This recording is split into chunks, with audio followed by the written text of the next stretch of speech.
ये भारत माता की, भारत माता की, भारत माता की।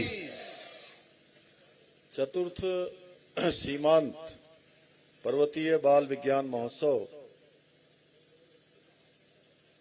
के अवसर पर मैं सबसे पहले तो इस चतुर्थ सीमांत पर्वतीय बाल विज्ञान महोत्सव में पधारे वैज्ञानिकों का, शिक्षाविदों का, गणमान्य अतिथियों का एवं राज्य के बाल एवं युवा वैज्ञानिकों का बाबा केदार की इस पवित्र भूमि पर मैं उत्तराखंड राज्य के मुख्य सेवक के रूप में आप सभी का हृदय से स्वागत करता हूं, आप सभी का अभिनंदन करता हूं। ये मेरा सौभाग्य है कि आज मुझे हमारे सभी बाल एवं युवा वैज्ञानिकों के बीच उपस्थित होने का शुभ अवसर प्राप्त हो रहा है।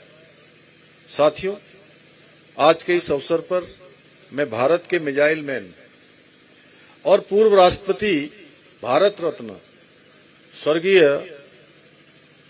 एपीजे अब्दुल कलाम जी की जयंती पर उनको श्रद्धापूर्वक नमन करता हूं, जिन्होंने अनेक पुस्तकें लिखी, अनेक हमारे सामने देश के लिए काम किए। अग्नि की मिसाइल से लेकर विजन 2020 से लेकर अनेक पुस्तकें, और मुझे लगता है कि हमारे इन बाल वैज्ञानिकों को अवश्य आपके माध्यम से ये पुस्तकें पढ़ने के लिए प्रेरित करना चाहिए, क्योंकि प्रोफेसर कलाम का जीवन विज्ञान, संस्कार और संकल्प को समर्पित अद्भुत संगम था। और उन्होंने दिखाया कि किसी भी व्यक्ति का जन्म भले ही सामान्य परिस्थितियों में हो, लेकिन अगर उसके जीवन का कोई मिशन है, कोई संकल्प है, दृढ़ इच्छा शक्ति है, तो वो आसमान को छू सकता है, साधारण से असाधारण की यात्रा कर सकता है। ये हम प्रोफेसर कलाम के जीवन को अगर नजदीक से देखें तो इसमें वो सब कुछ दिखाई देगा। रामेश्वरम के एक छोटे से स्थान पर एक मछुआरे के घर में पैदा होने वाला एक बालक, जो जीवन के अनेक कठिनाइयों को और चुनौतियों का सामना करते हुए वो राष्ट्रपति भवन तक का सफर तय करता है, देश के सबसे बड़े वैज्ञानिक बनते हैं। भारत का परमाणु का, पोखरण का परीक्षण होता है, उसमें सबसे बड़ा योगदान देने वाले वैज्ञानिक कोई तो वो हमारे प्रोफेसर कलाम थे। ऐसे कलाम जिन्होंने जीवन की सभी परेशानियों का सामना करना पड़ा। उनको स्कूल में बैठने के लिए एक बोरी का कट्टा भी नहीं मिलता था। टाट पर बैठकर, आजकल तो बहुत अच्छे अच्छे हमारे क्लासरूम बन गए हैं, लेकिन उस समय में बहुत सारी परेशानियां थी। लेकिन उन परेशानियों के बावजूद भी उन्होंने जीवन में रुकना स्वीकार नहीं किया, यात्रा में थकना स्वीकार नहीं किया, अनवरत रूप से चलते रहे, बढ़ते रहे और जीवन की सर्वोच्च ऊंचाइयों को उन्होंने छूने का काम किया।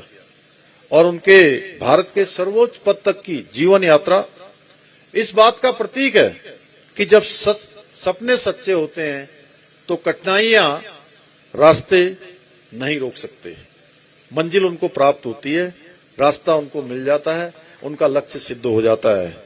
कलाम साहब हमेशा कहा करते थे, सपने वो नहीं होते जो सोने पर देखे जाते हैं, बल्कि सपने वो होते हैं जो हमें सोने नहीं देते हैं, हमेशा जागने के लिए प्रेरित करते हैं, वही सपने होते हैं। और आज का ये बाल विज्ञान महोत्सव उसी स्वप्न को आगे बढ़ाने का प्रयास है।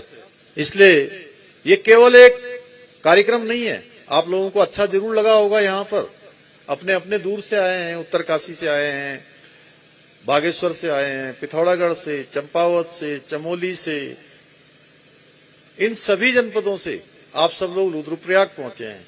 इससे पहले भी हमारे 3 महोत्सव ऐसे हो चुके हैं, वो भी अलग अलग स्थानों पर आयोजित हुए थे। आपके लिए और आपसे पहले जिन्होंने इस विज्ञान महोत्सव में प्रतिभाग किया होगा, सच में उनके लिए जीवन का एक ये नया अनुभव भी होगा। लेकिन उसके बावजूद भी मैं कहना चाहता हूं कि ये बाल विज्ञान महोत्सव आपके सपनों को आगे बढ़ाने का प्रयास है।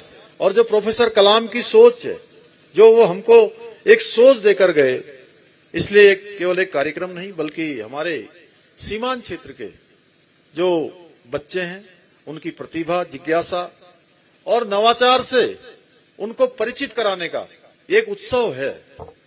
जो एक उत्सव हमारा दीपावली आने वाला है, अभी कुछ ही दिनों के बाद 4-5 दिनों के अंदर दीपावली का हमारा महा उत्सव होने वाला है।